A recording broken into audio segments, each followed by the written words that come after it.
Om Swastiastu. Assalamualaikum warahmatullahi wabarakatuh. Salam sejahtera untuk kita semua. Shalom nama budaya. Dewan juri yang terhormat dan terpelajar, perkenalkan kami dari Fakultas Hukum Universitas Tabanan. Bersama saya Imade Edi Cukmasenja sebagai pembicara pertama, bersama kedua rekan saya yaitu Niputu Ayunandika Meliana sebagai pembicara kedua dan Sagung Sinta Mahadewi Dewantari sebagai pembicara ketiga. Adapun pada video simulasi debat kita kali ini, kami memilih standing vote dalam mosi debat rancangan undang-undang Omnibus Law. Dewan juri yang terhormat dan terpelajar, demi mengefisiensikan waktu, saksikanlah video simulasi debat dari tim Fakultas Hukum Universitas Tabanan.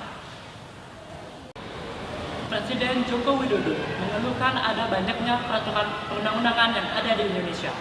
Peraturan perundang-undangan tersebut, baik dari tingkat undang-undang hingga peraturan wali kota dan bupati, kurang lebih berjumlah 42.000 dan keseluruhannya berpotensi bertentangan. Banyaknya peraturan perundang-undangan tersebut dapat menghambat jalur birokrasi dan investasi yang ada di Indonesia. Presiden Joko Widodo dalam pelantikan Presiden dan Wakil Presiden pada tanggal 20 Oktober 2019 menyampaikan bahwa pemerintah akan mengajak DPR untuk menerbitkan dua undang-undang, yaitu Undang-Undang Lapangan Kerja dan Undang-Undang Pemberdayaan Usaha Makro Kecil dan Menengah atau UMKM. Masing-masing undang-undang tersebut akan menjadi Omnibus Law, yaitu satu undang-undang yang akan merevisi beberapa undang-undang. Peraturan perundang-undangan merupakan salah satu elemen pokok dalam suatu sistem hukum nasional. Sebagai suatu sistem, kaidah aturan yang termuat dalam semua bentuk peraturan perundang-undangan yang tersusun secara hierarkis dan berpuncak pada konstitusi sebagai hukum tertinggi.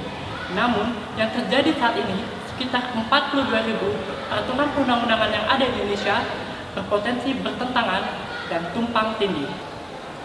Data dari laporan penelitian yang dilakukan oleh Pusat Studi Hukum dan Kebijakan Indonesia atau PSHK tahun 2011 menunjukkan jumlah peraturan daerah terbanyak yang dibatalkan, yaitu adalah peraturan daerah retribusi, yaitu sekitar 1.066 peraturan daerah.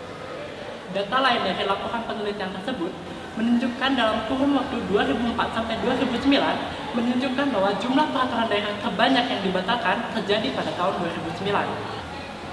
Tujuan dari pembatalan peraturan tersebut adalah untuk meningkatkan daya saing Indonesia di era kompetisi.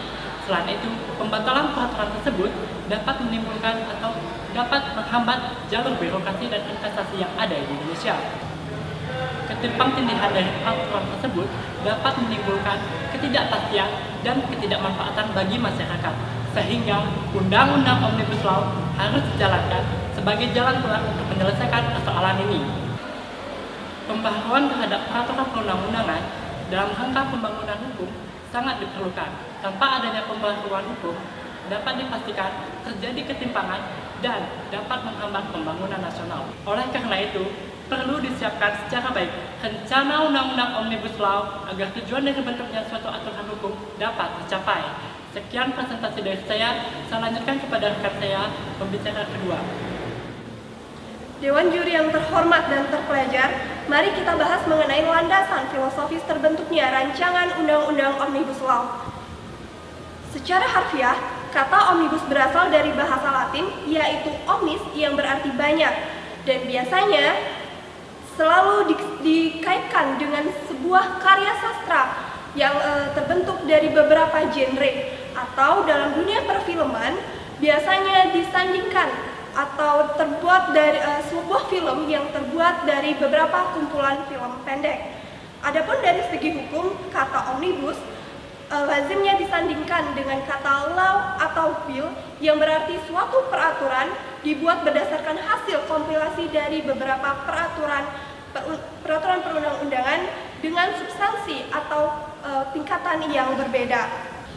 Mengutip salah satu pendapat ahli yaitu Audrey O'Brien yang menyatakan bahwa Omnibus Law adalah rancangan undang-undang atau bill yang terdiri dari lebih dari satu aspek yang digabungkan menjadi satu undang-undang.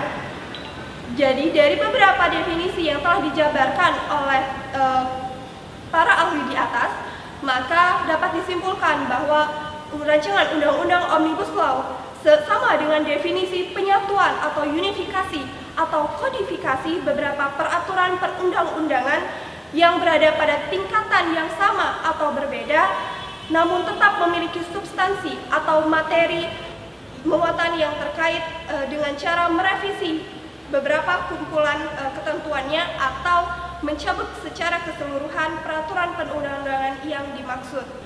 Dalam pembentukan suatu produk hukum berupa peraturan perundang-undangan, maka harus terpenuhi syarat filosofis, sosiologis, dan yuridis. Landasan filosofis bangsa Indonesia adalah Pancasila. Penjabaran nilai-nilai Pancasila dalam hukum mencerminkan suatu keadilan, kesejahteraan, dan ketertiban yang diinginkan oleh masyarakat Indonesia. Dari sanalah dapat dinyatakan dasar hukum secara filosofis dibentuknya rancangan Undang-Undang Omnibus Law sejalan dengan tujuan nilai-nilai Pancasila, yaitu keadilan, ketertiban, dan kesejahteraan yang diinginkan oleh masyarakat Indonesia. Jika Omnibus Law ini dijalankan, maka tujuan dari negara Indonesia untuk mensejahterakan bangsa akan terwujud. Selanjutnya, presentasi kami lanjutkan kepada pembicara ketiga. Dewan Juri yang terhormat dan terpelajar, mari kita bahas mengenai manfaat dari pembentukan Undang-Undang Omnibus Law bagi masyarakat Indonesia. Indonesia merupakan negara dengan potensi ekonomi yang sangat besar namun minim investasi. Banyak faktor yang menghambat kemudahan berusaha di Indonesia sehingga menyebabkan investor tidak yakin untuk berinvestasi di Indonesia. Omnibus Law merupakan jawaban atas segala permasalahan investasi yang ada di Indonesia. Pusat Studi Hukum dan Kebijakan atau PSHK mencatat sejak Oktober 2014 hingga 2018 sebagai contoh data terdapat 7.621 peraturan menteri, yang diantaranya peraturan menteri yang terbanyak dihasilkan oleh Kementerian Perhubungan, kemudian Kementerian Keuangan, serta Kementerian Pendidikan dan Kebudayaan. Sementara itu, peraturan presiden yang dihasilkan selama 4 tahun mencapai 765, sedangkan peraturan pemerintah yang dihasilkan sebanyak 452. Hyperregulasi inilah yang kemudian akan menyebabkan terjadinya tumpang tindih antar peraturan perundang-undangan. Hyperregulasi juga akan menyebabkan terhambatnya akses pelayanan publik dan kemudahan berusaha. Tidak hanya itu, Bank Dunia mencatat posisi skor Indonesia sepanjang tahun 1996 sampai 2017 selalu minus atau di bawah 0. Menurut rumusan skala indeks regulasi Bank Dunia, skor 2,5 poin menunjukkan kualitas regulasi terbaik, sedangkan minus 2,5 poin menunjukkan kualitas regulasi terendah.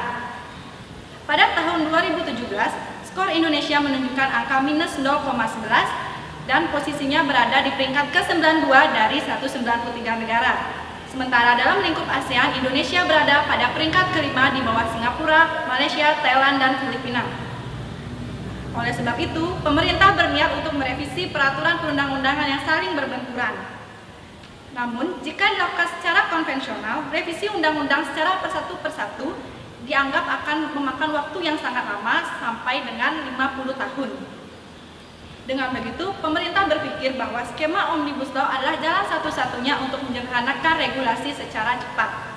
Pada dasarnya, peraturan perundang-undangan atau norma harus memiliki kemanfaatan bagi masyarakat. Hal ini merupakan tujuan dari negara Indonesia, termasuk dalam rancangan Undang-Undang Omnibus Law yang sedang dibentuk. Dengan demikian, dapat disimpulkan bahwa landasan filosofis pemikiran dibentuknya rancangan Undang-Undang Omnibus Law sejalan dengan tujuan daripada nilai-nilai Pancasila, yaitu keadilan, ketertiban, dan kesejahteraan. Pemikiran filosofis ini sesuai dengan hakikat dari terbentuknya suatu kodifikasi atau Omnibus Law itu sendiri, yaitu menciptakan kepastian hukum, penyederhanaan hukum, dan kesatuan hukum dalam suatu sistem hukum yang kesemuanya akan bermuara pada keadilan, ketertiban, dan kesejahteraan. Dan diharapkan Undang-Undang Omnibus Law ini dapat segera disahkan agar tidak lagi terjadinya tumpang tindih antar peraturan perundang-undangan di Indonesia. Sekian video simulasi debat dari tim Universitas Tabanan. Apabila ada kesalahan kata, mohon dimaafkan. Om Santi Santi Santi Om. Untap, salam konstitusi.